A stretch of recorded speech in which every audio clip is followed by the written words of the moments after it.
नमस्कार मित्रों, हमारे चैनल मुरलीधारी संदेश में आपका हार्दिक स्वागत है। आज हम एक ऐसे विषय पर बात करने जा रहे हैं जो हमारे जीवन को भीतर से बदल सकता है। भगवान श्री कृष्ण के जीवन और भगवत गीता में निहित दिव्य विचार। श्री कृष्ण ने अपने उपदेशों के माध्यम से हमें सिखाया है कि जीवन में कैसे शांति, संतुलन और सकारात्मकता बनाए रखी जाए। उनके विचार न केवल हमें कठिन परिस्थितियों में सही निर्णय लेना सिखाते हैं, बल्कि हमें हमारी असली पहचान और जीवन का सच्चा उद्देश्य भी बताते हैं। तो आइए दोस्तों, आज के इस प्रेरणादायक सफर में हम 12:41 से 12:02 और 4 श्री कृष्ण के उन अमूल्य विचारों को समझने की कोशिश करें जो हमारे जीवन का मार्गदर्शन कर सकते हैं और हमें आत्मज्ञान की ओर ले जाते हैं। यदि आपको हमारा यह प्रयास पसंद आए तो कृपया वीडियो को लाइक करें, कमेंट में जय श्री राधे कृष्ण लिखें और हमारे चैनल कृष्णा बोध 14 को सब्सक्राइब करें ताकि हमारे आने वाले हर नए प्रेरणादायक वीडियो की सूचना सबसे पहले आपको मिले। चलिए दोस्तों, अब बढ़ते हैं इस ज्ञान और सकारात्मकता से भरे पवित्र सफर की ओर। श्री कृष्ण कहते हैं, किसी भी परिस्थिति में भगवान पर से भरोसा मत उठने दो। वह रात में पेड़ की टहनियों पर सो रहे। 12:01 से 12:02 और 48। परिंदों को नहीं गिरने देता तो तुम्हें कैसे गिरने देगा। बस भरोसा रखो, सही वक्त आने पर तुम्हें तुम्हारी उम्मीद से ज्यादा मिलेगा। जो व्यक्ति क्रोध को नियंत्रित कर सकता है, वह अपनी ऊर्जा को सही दिशा में प्रयोग करता है। क्रोध आग की तरह है, अगर काबू में रखा जाए तो रोशनी देता है, लेकिन अगर बेकाबू हो जाए तो सब कुछ जला सकता है। मोक्ष को बहुत जल्दी गुस्सा आ जाता था, छोटी छोटी बातों पर भड़क जाता और अपने दोस्तों व परिवार से झगड़ा कर लेता। एक दिन उसके गुरु ने उसे एक जलता हुआ दीपक दिया और कहा, इसे अपनी मुट्ठी में पकड़ो।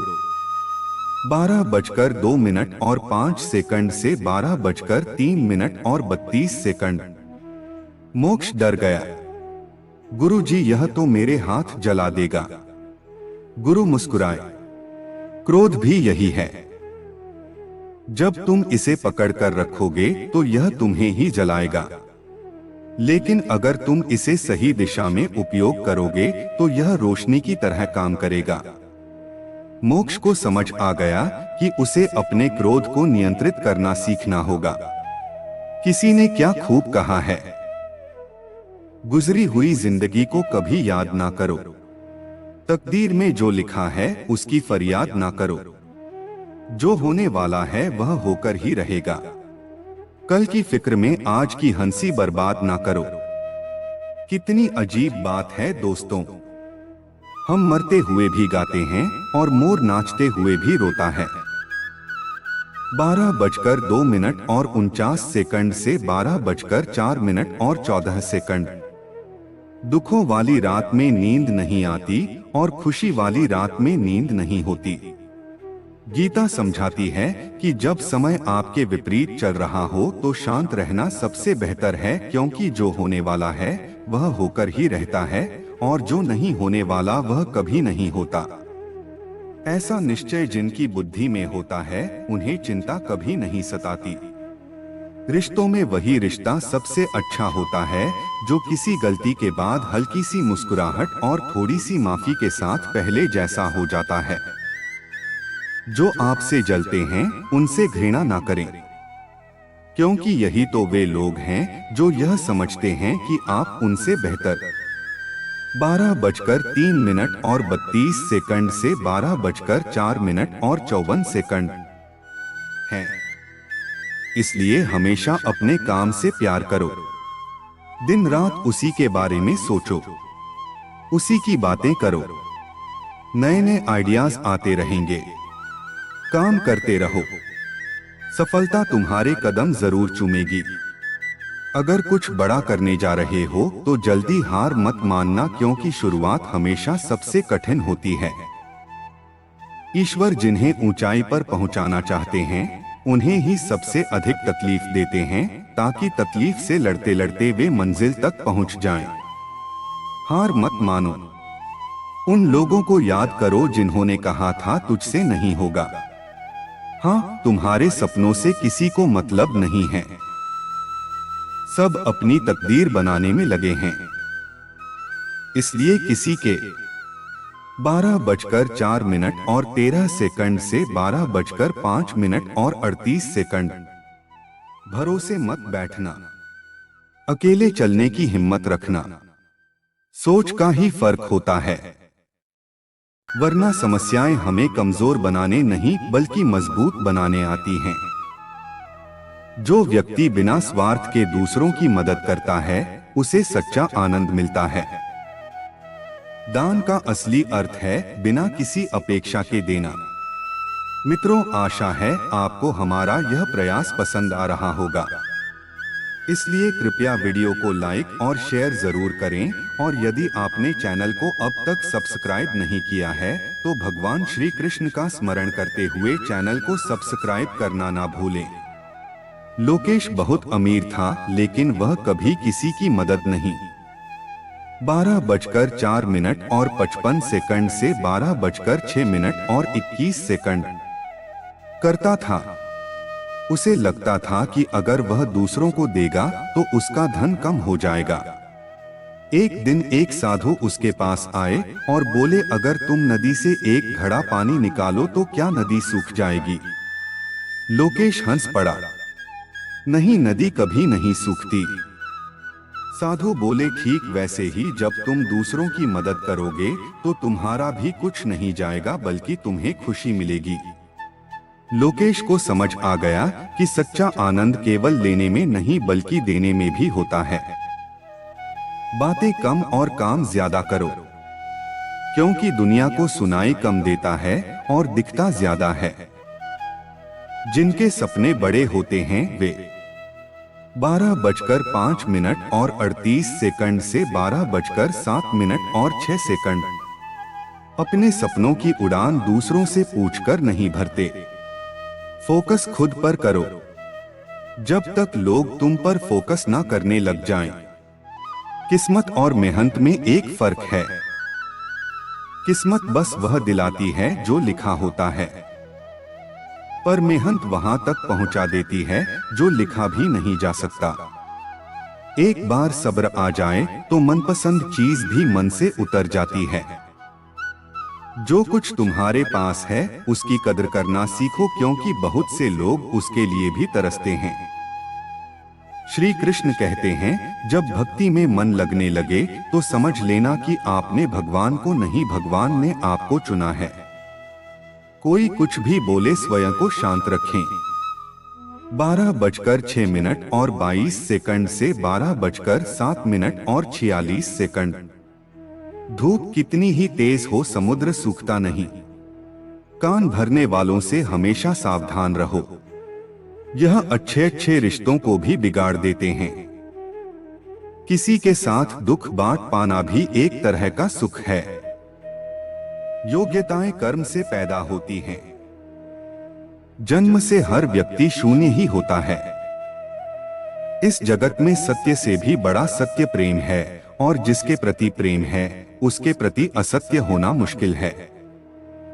पूरी दुनिया की सबसे खूबसूरत जोड़ी मुस्कुराहट और आंसू है। इन दोनों का एक साथ मिलना मुश्किल है, लेकिन जब यह दोनों मिलते हैं वह पल सबसे खूबसूरत होता है। जब समंदर में कश्ती लेकर 12:07 और 4 सेकंड से 12:08 और 33 सेकंड आ ही गए हैं तो अब तूफानों से क्या डरना। प्रभु का रास्ता बड़ा सीधा है और बड़ा उलझा भी।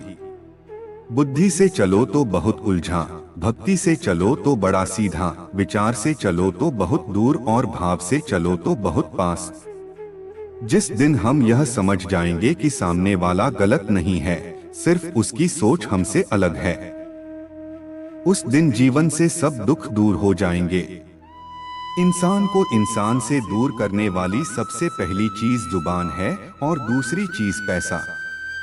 रिश्ते निभाने के लिए बुद्धि नहीं, दिल की शुद्धि होनी चाहिए। सत्य हो तो स्पष्ट कहो, सम्मुख कहो। जो अपना होगा वह समझेगा। 12:07 और 48 सेकंड से 12:09 और 9 सेकंड। जो पराया होगा वह छूटेगा। भीड़ से हटकर अपने लिए नया जहान ढूंढो। गलतियां सब निकालते हैं, तुम समाधान ढूंढो। जो जरूरी है परमात्मा वह तुम्हें देगा। जब जरूरी होगा तब देगा। सब्र करना सीखिए, तुम्हारी जल्दबाजी से कुछ नहीं होगा। सत्य कभी दावा नहीं करता कि मैं सत्य हूं, किंतु झूठ हमेशा दावा करता है कि केवल मैं ही सत्य हूं। किसी का मन और मौन बहुत कम लोग ही समझ पाते हैं। जब अकेले चलने लगा तब समझ में आया कि मैं भी किसी से कम नहीं। जो व्यक्ति अपने मन को नियंत्रित कर लेता है वह संसार की सबसे बड़ी शक्ति प्राप्त कर 12:08 और 29 सेकंड से 12:09 और 57 सेकंड लेता है। बाहर की दुनिया को जीतने से पहले अपने भीतर की दुनिया को जीतना जरूरी है। अविनाश हमेशा अपने विचारों से परेशान रहता था। कभी वह किसी बात पर दुखी होता तो कभी क्रोधित। एक दिन एक संत ने उसे घोड़ा दिया और कहा, इसे तब तक दौड़ाओ जब तक यह थक ना जाए। अविनाश ने घोड़े को तेज दौड़ाया, लेकिन कुछ देर बाद वह खुद थक गया और घोड़ा वैसा ही खड़ा रहा। संत बोले, तुमने घोड़े को नहीं खुद को थका दिया। तुम्हारा मन भी ऐसा ही है। अगर तुम इसे काबू में नहीं रखोगे तो यह तुम्हें ही थका देगा। अविनाश ने समझ लिया कि सबसे बड़ी जीत अपने मन पर 12:09 और 13 सेकंड से 12:10 और 34 सेकंड नियंत्रण पाना है। जिन्हें सच में सीखना होता है उन्हें जगह और वक्त की परवाह नहीं होती। तुम्हारा मन और दिमाग एक बैंक की तरह है कि तुम केवल वही निकाल सकते हो जो तुम उसमें जमा करते हो। कठोर परिश्रम कभी व्यर्थ नहीं जाता। जो व्यक्ति हर परिस्थिति में धैर्य रखता है वह बड़े से बड़ा लक्ष्य प्राप्त कर सकता है। जल्दीबाजी में किया गया कार्य अक्सर अधूरा रह जाता है।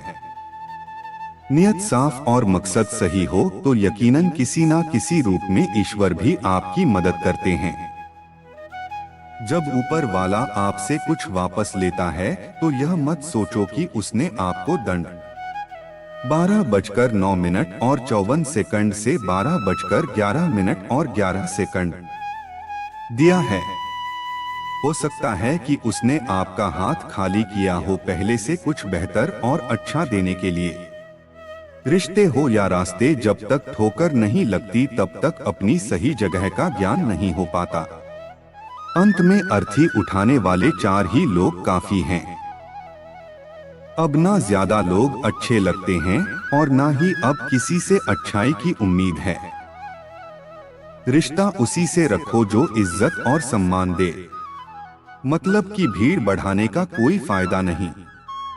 बदनामी का डर तो सिर्फ उसे होता है जिसमें नाम कमाने की हिम्मत नहीं होती। श्री कृष्ण कहते हैं, उन्हें छोड़ देना ही उचित है जो आपके होने। 12:10 और 32 सेकंड से 12:11 और 58 सेकंड का मूल्य नहीं जानते। नसीब से मिलते हैं, दिल से रिश्ते निभाने वाले, वरना हमसफर पाकर भी न जाने कितने लोग उदास हैं। सब लोग कहते हैं सीता और द्रौपदी के कारण रामायण और महाभारत हुई। किसी ने यह नहीं कहा कि नारी का सम्मान न करने का अंत है। रामायण और महाभारत। अभिषेक एक मूर्तिकार था। वह बहुत जल्दी में रहता था और चाहता था कि उसकी मूर्तियां जल्दी से बन जाएं। एक दिन उसके गुरु ने उसे एक कछुआ और खरगोश दिया और कहा, इन दोनों को देखकर सीखो। अभिषेक ने देखा कि खरगोश तेज दौड़ता था लेकिन जल्दी थक जाता था, जबकि कछुआ धीरे चलता था लेकिन 12:11 और 15 सेकंड से 12:12 और 35 सेकंड कभी रुकता नहीं था। गुरु बोले, तेजी से भागने से कुछ नहीं होगा, लेकिन धैर्य और निरंतरता से हर लक्ष्य तक पहुंचा जा सकता है। अभिषेक को समझ आ गया कि जल्दबाजी से कुछ भी सही नहीं होता। खुद को खराब कहने की हिम्मत नहीं है। इसलिए लोग कहते हैं कि जमाना खराब है। पैसा एक ही भाषा बोलता है। अगर तुमने आज मुझे बचा लिया तो कल मैं तुम्हें बचा लूंगा। सही समय पर पिए गए कड़वे घूंट अक्सर जिंदगी मीठी कर दिया करते हैं। कुछ लोग सफलता के सपने देखते हैं, जबकि अन्य व्यक्ति जागते हैं और कड़ी मेहनत करते हैं। दूसरों को नीची नजरों से 12:11 और 55 सेकंड से 12:13 और 24 सेकंड वही देखता है जिसे अपनी ऊंचाई पर यकीन नहीं होता। दिल तकलीफ में है और तकलीफ देने वाला दिल में। जिंदगी में अहमियत उसी को दो जो तुम्हारी कीमत समझता हो। जो व्यक्ति अपनी असफलताओं से सीखता है वही सच्चे अर्थों में विजेता होता है। असफलता अंत नहीं बल्कि नए प्रयास की शुरुआत होती है। लक्ष्य ने एक नया व्यापार शुरू किया लेकिन वह असफल हो गया। वह बहुत निराश था और सोच रहा था कि अब आगे क्या करें। एक दिन उसके दादाजी ने उसे एक बीज दिया और कहा, इस जमीन में डालो और पानी देते रहो। लक्ष्य ने वैसा ही किया, लेकिन कुछ हफ्तों 12:12 और 40 सेकंड से 12:14 और 6 सेकंड तक कोई अंकुर नहीं निकला। वह निराश होकर दादाजी के पास गया। दादाजी ने उसे कुछ दिन और बीज को पानी देने के लिए प्रेरित किया। फिर एक दिन लक्ष्य ने देखा कि बीच में अंकुर फूट आया है, जिसे देखकर वह खुशी से झूम उठा। दादाजी बोले, अगर तुमने पानी देना बंद कर दिया होता तो यह कभी नहीं उगता, लेकिन तुमने धैर्य रखा इसलिए यह अब बड़ा पेड़ बनेगा। लक्ष्य ने समझ लिया कि असफलता केवल